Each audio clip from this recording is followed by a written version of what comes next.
ये लोगों को जोड़ने की एक छोटी सी कोशिश थी। और जब आप दिल से कोई काम कर रहे हो और बगैर किसी गर्ज के काम कर रहे हो तो उसमें अल्लाह ताला की मदद शामिल हो जाती है। तो हम बेलौस होके और लोगों की खिदमत करने का एक जज्बा शुरू से है अल्हम्दुलिल्लाह। और हमारे साथ एक बड़ी टीम साथियों की है जो जुड़ी हुई है। मिल के कोशिश करते हैं कि लोगों को मज़ीद जोड़ा जाए और लोगों को जोड़ने से बहुत ज़्यादा फ़ायदे हैं। आज हम जिन मसाइल का सामना कर रहे हैं, आपने देखा कि जहाँ भी जाते मसाइल का अंबार लगा हुआ है। तो इन मसाइल का हल हमें तो नज़र नहीं आ रहा कि हमारे ये सियासतदान जो हमारे ऊपर मुसल्लत हैं ये कर पाएंगे। ये तो अपनी अपनी लड़ाइयाँ, अपने अपने मज़े ले रहे हैं, अपने अपने दौलत इकट्ठी करने में लगे हुए हैं। तो हम मेरे ख्याल से हर शरीफ इंसान को, हर इज़्ज़तदार इंसान को अब सियासत की तरफ आना पड़ेगा, अब जुड़ना पड़ेगा।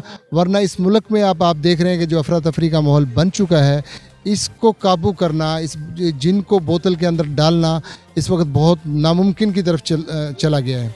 तो मैं समझता हूँ लोगों का जुड़ना ही मसाइल का हल है। तो मेरी एक जो आपने आज छोटी सी देखी कि मैं इंशाल्लाह लोगों को जोड़ के और अपने मसाइल का ख़ुद हल करने की तरफ ये एक पहला कतरा था और इंशाल्लाह इसी रास्ते पे हम गामज़न हैं। मैं जिस वक्त पढ़ाई करता था तो मेरा एक गरीब घर से ताल्लुक़ है और मैं एक गरीब गांव का रहने वाला हूँ। तो वहाँ पे जैसे आपके सामने इतने बड़े शहर के अंदर मसाइल ही मसाइल हैं, तो गांव में तो कोई जाता ही नहीं है। तो वहाँ हम देखते थे बाज़ औक़ात गाँव का रास्ता होता था, पुलिया टूट जाती थी तो कोई हुकूमती नुमाइंदा नहीं आता था, बल्कि वो तकलीफ़ दर तकलीफ़ होता जाता था।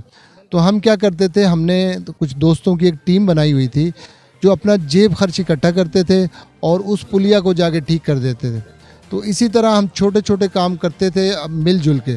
वहाँ के मस्जिद के इमाम को हमने अल्हम्दुलिल्लाह हज करवाया उस दौर में। तो उसके बाद फिर हमें अंदाज़ा था कि जो प्राइमरी स्कूल गवर्नमेंट के हैं उनकी हालत ठीक नहीं है, उनकी जो बाउंड्री वाल नहीं कर रहे और वहाँ पे दरख्तों की कमी है। हमने पैसे जमा करके आपस में, फिर बहुत सारे लोग हमारे साथ जुड़ जाते थे। जब देखते थे कि एक अच्छा काम हो रहा है तो बाहर से भी बहुत सारे लोग जिन्होंने अल्लाह ने नवाजा है वो भी हमारे साथ जुड़ जाते थे। हम मिलजुल के अपने मसाइल खुद हल करते थे। यही है कि हम हमेशा दूसरे की तरफ देख रहे होते हैं, हम अपनी ताकत को महसूस ही नहीं कर रहे कि अल्लाह ने हमें भी बहुत बड़ी एक ताकत से नवाजा हुआ है। आवाम एक ताकत का सर चश्मा होता है। जिस दिन आवाम को ये चीज़ पता चल जाएगी कि हमारी ताकत क्या चीज़ है तो हमारे मसाइल हल होना शुरू हो जाएंगे। तो मैं यही कहूँगा कि हमें अपनी ताकत को समझना चाहिए, ना कि हम किसी एमपीए के एमएनए के दरवाज़े बजाएं और वो आपके सामने है कि किस एटीट्यूड से हमें गरीब बंदे से तो मिलता ही नहीं है। जिसकी थोड़ी बहुत साख होती है, कोई 2-4 वोट जिसके पास होते हैं तो वो मिलता है, लेकिन वहाँ भी आसरे मिलते हैं, काम नहीं होते। तो हमारे काम उसी सूरत में होंगे जब हम जुड़ जाएंगे। जब हम जुड़ जाएंगे तो लोगों को भी पता चल जाएगा, एमएनए को भी पता चल जाएगा, एमपीए को भी पता चल जाएगा, डीसी को भी पता चल जाएगा और इलाके की तमाम जो ज़िले इंतज़ामिया उनको भी पता चल जाएगा ये लोग जुड़े हुए हैं, इनका काम करना पड़ेगा। तो इससे करप्शन का भी रास्ता रुकेगा और हम अपनी मदद अपने तहत काम करवा सकते हैं।